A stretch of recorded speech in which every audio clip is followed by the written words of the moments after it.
एक महत्त्वाची घडामोड आहे। कार्यकर्त्यांशी बोलणार पण जाताना लपून जाणार नाही असं रवींद्र धंगेकर यांनी म्हटलंय। माझ्या डोक्यात अजून काही नाहीये असंही रवींद्र धंगेकर यांनी म्हटलंय।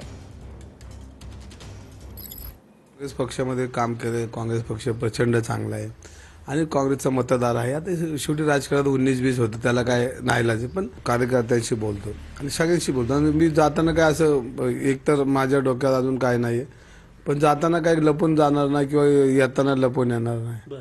शेवटी आता मला सगळ्यांशी बोलावं लागेल आणि त्यांच्याशी मी माझं मत त्यांना मी पहिलं सांगितलं की आपण कुठं नको जायला, आपण इथं लढू, रस्त्यावर लढू। का आता इतक्या वर्ष दिलेत ना समाजाने आपल्याला, पण आता जे काय त्यांच्या डोक्यातलं आता मी आज नाही पण एक दोन सोमवारी मंगळवारी बोलून रवींद्र धंगेकरांनी काल काहीतरी भगवा मफलर आणि भगवी टोपी घालून स्टेटस ठेवला असं मी बघितलं।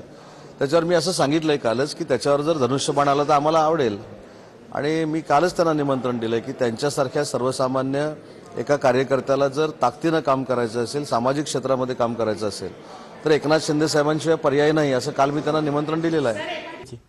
त्यांना वाटत असेल की आपला मित्र पाहिजे जवळ, कोणाला वाटतं, तर तुम्हाला वाटतं कधी कधी पाहिजे। आता आपला स्वभाव चांगला आहे, आपण लोकांशी बोलतो, येतो जातो आणि शेवटी मी माझ्या स्वतःसाठी कधी काय मागितलं नाही। आणि विषय असा की मी लढलो, तुम्ही पाहिलं असेल गेल्या 30 वर्षामध्ये मी रस्त्यावर लढतोय आणि त्यामुळे लोकांना आवडत असेल, चांगला कार्यकर्ता आणि त्यामुळे आपण देणं काही त्यांची चूक नाही की शेवटी त्यांना वाटत असं। आणि हे सगळं काल ते पाहिल्यानंतर आमचे कार्यकर्तेच धुमाकूळ घाला, त्यांच्याशी आज बोलणार आहे मी। रवींद्र धंगेकरजी काँग्रेसचे नेते आहेत। मागच्या काळात लगातार 3 निवडणुका ते लढले आहेत आणि या पक्षांतराच्या संदर्भात, त्यांच्या चर्चेसंदर्भात त्यांनी सांगितलं की मी व्यक्तिगत कामानिमित्त शिंदेंना भेटायला गेलो होतो। इथं पण त्यांनी स्टेटसवर भगवा जो लावलाय, तो भगवा ही महाराष्ट्र धर्माची ओळख आहे आणि भगवा जो आहे हा भारताचा एक निशाण आहे।